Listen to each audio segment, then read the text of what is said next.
So Janet is from Link3D. Yes. What can we expect in the next 15 minutes? Tell us the magic.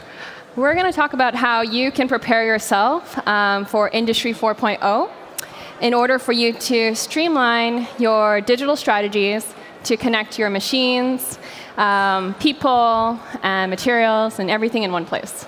Yeehaw. Yeehaw. Thank you. Hi, everyone. Thank you very much for joining us today. My name is Janet. I am the Chief Customer Officer at Link3D. Today, we're going to talk about how to prepare yourself for Industry 4.0 and what are the things you need to think about as you are deciding on an MES system that can help you build a solid foundation that will help you scale not only now, but in the future and a couple years from now. And so we're going to take a technical analysis approach to this.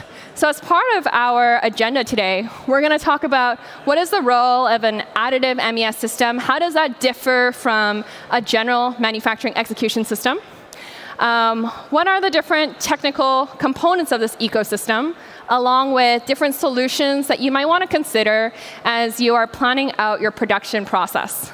And finally, some of the metrics that help drive operational efficiencies, and some case studies amongst industry leaders. And so here, what makes an additive MES system more important to consider for additive manufacturing compared to a general one? When you're processing orders from ordering, you're quoting and costing, planning for production, scheduling, post-processing management, handling your quality down to logistics, that's fine and all, but additive manufacturing is very different from other types of advanced manufacturing processes. Every part that you create is extremely unique. The match between material and machine is always potentially different. And so when you're talking about accurate additive manufacturing, quoting, and costing, that makes it actually very difficult because of all these changing variables. So by having an additive manufacturing tool that can help you through the MES process, you can streamline that production flow. Second, workflow automation. A lot of organizations are looking to centralize workflows amongst ordering, but also pushing that across the quoting costing process all the way to the downstream manufacturing process. Distributed manufacturing, something that 3D Hubs was talking about, related to how do you load balance your orders across your internal production facilities, but also to suppliers, not only for additive manufacturing, but also post-processing and other types of contract manufacturers that support your production process. Optimize throughput. A general MES system might not have additional tools that can help you plan and become more operationally efficient. We're going to touch upon that later today. And finally, quality and compliance. An MES system has to keep track of all the data from the very beginning all the way to the end so that you can have proof that you're adhering to quality, compliance, and standard regulatory boards. So how can an MES system help you achieve that? We see a lot of different types of organizations that interact with an MES system. What we've seen is, on a general side, OEMs that are trying to consolidate orders amongst their design engineers, hardware engineers, streamlining their orders across centers of excellences and internal facilities, and then also deciding if they're going to make or buy with contract manufacturers.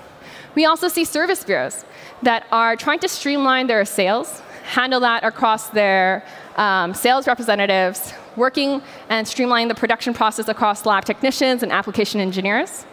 And finally, most recently, machine resellers and machine manufacturers as well, as they are trying to streamline production of benchmarks so they can give quicker turnaround time to their customers that are buying machines. And so as part of the MES ecosystem, what my colleague Elon here always says, additive manufacturing is just one piece of the advanced manufacturing process. There are so many other solutions out there that you need to integrate with in order for you to have a complete ecosystem. So as part of an MES system, you will see that for ordering, oftentimes you might be connecting it with a PLM system, Siemens, CATIA, whatever it might be to streamline production data, as well as CAD systems, being able to push orders into your order management flow. And for sales organizations, how can you connect that with your CRM system so you can tie opportunities to understand what is your return on investment and your bottom line? When we're talking about production planning and machine scheduling, how do you potentially integrate that with machines? How can you integrate that with legacy MES systems so everything is in one place? And then finally, ERP across the invoicing component, but also with regards to digital part inventory to have a traceability data trail to help connect all of your production processes. And finally, data analytics connected with third-party data lakes to help draw insight across not only your additive manufacturing production, but across your entire manufacturing mix. So we're now going to go into the different components of an MES system that can help you identify areas that you might want to look into. So this is just one of Link3D's centralized order entry view. Basically, when you're looking at an order entry system, there are a couple of factors that you might want to consider. Is this order entry configurable? We understand that your business is always growing. You're always going to want to learn more insights about how your demand is looking like. So being able to change these fields on the go is very helpful for you to help your business adapt to the different scenarios. Second, is your order system intelligent? A general MES system will not have logic built into your production requirement selection process, for example, to know if I choose this metal material, will I be able to filter out all the metal materials and then choose a specific metal material on these specific machines that can fill this requirement, and then what kind of post-processing treatments are available. So an intelligent ordering system can help streamline that process, help educate your workforce, but also help reduce human error for a selection process, which will reduce the back and forth that you might have with your facility users. Another area could be design for additive manufacturing tools. Just like we just saw with 3D hubs just now, DFAM tools can help educate your engineers submitting orders to know if they're going to be submitting a good file. Printability checkers, wall thickness analyzers, these tools can help speed up the process and make sure that when the lab technician receives the file, they are confident that it's ready to go. Next, coding and costing, a big topic, especially for organizations that are trying to standardize this costing process. There are three major costing processes that we've seen. Volume-based costing, which is fine, but you might obviously end up calculating more material usage than you want, and it doesn't allow you to calculate production time. But this is something that we do support within Link3D. Along with formula-based pricing, we understand that your business is your business, and you want to be able to bring those algorithms here because you've defined a way that puts you at a higher competitive edge. An MES system that's able to do that for various factors can help you standardize this process. But also, for additive manufacturing, what's very special compared to other types of production process is the ability to potentially you're printing a part that is using less material, less resources. How are you able to easily identify from a quoting software that could figure out what is, how many parts can fit in a build, how many parts can be built, how many runs will it take, based off of the tool path, how much material is it actually going to use. So a system that's able to project material usage and production time, couple that with calculating consumables, calculating labor costs, calculating overhead, and post-processing, finishing, and quality control services that you're going to bundle into your quoting process is vital for you to have an actual quoting or costing number that is associated to each part. And then when we're moving on to production planning, we know we might have quoted and costed one individual part for production. But are you actually going to be printing a part alone? Are you going to be maximizing your build? So depending on your circumstance, you might be in the bucket where you're trying to maximize your build. And so part of an MES system, what an additive MES system might be able to do, like Link3D's, is to provide these tools. So we have production planning software where you could see, based off this material and machine and the space between parts, how many geometries can fit in a build, how many runs will it take, if we do it by 2D nesting or 3D nesting.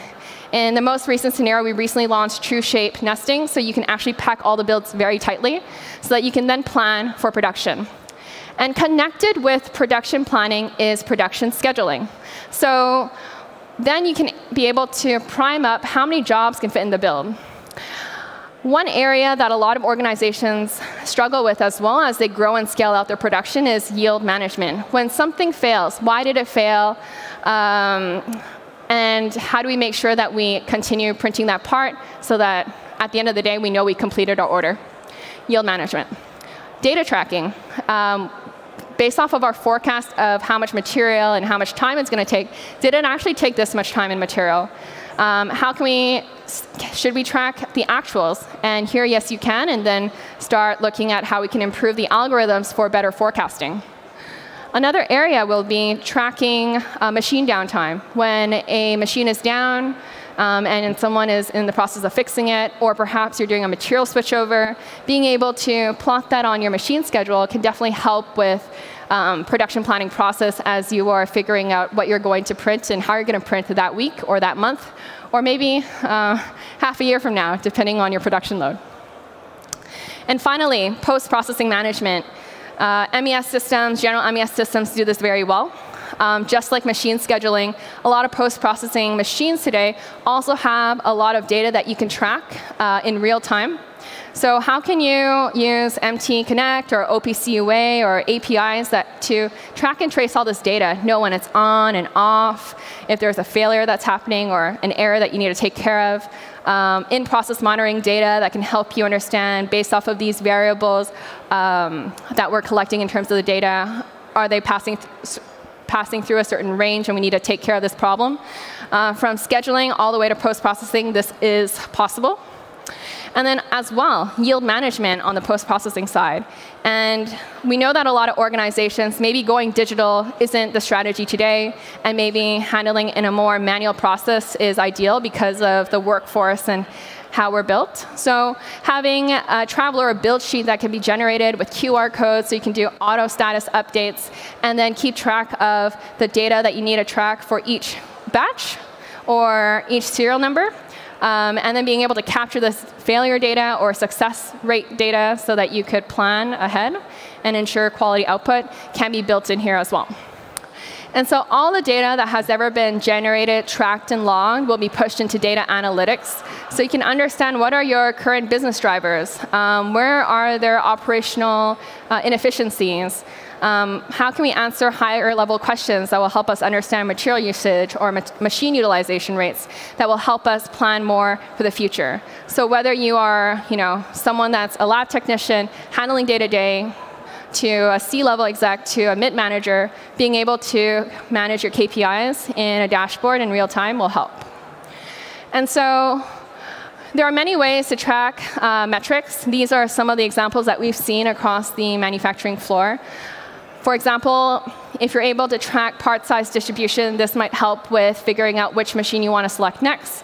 Couple that with material usage so that you could kind of find more insight into how you want to improve your operations. And finally, the Link 3D system, we work with a multitude type of organizations, whether you are an OEM or like EOS, where you're trying to centralize production to provide a better experience to all their customers, to ARC, which is an aerospace company that is trying to streamline their workflows and put in place a data strategy that will help them prove their compliance for SAE, NASA, and AS9100, of which they have already been certified for. To companies like Fraunhofer, the Atkins Center right there, who's one of our partners, to help them introduce an on-premise solution that can help them streamline their production, especially when they're working with so many partners in the field. So I thank you for your time.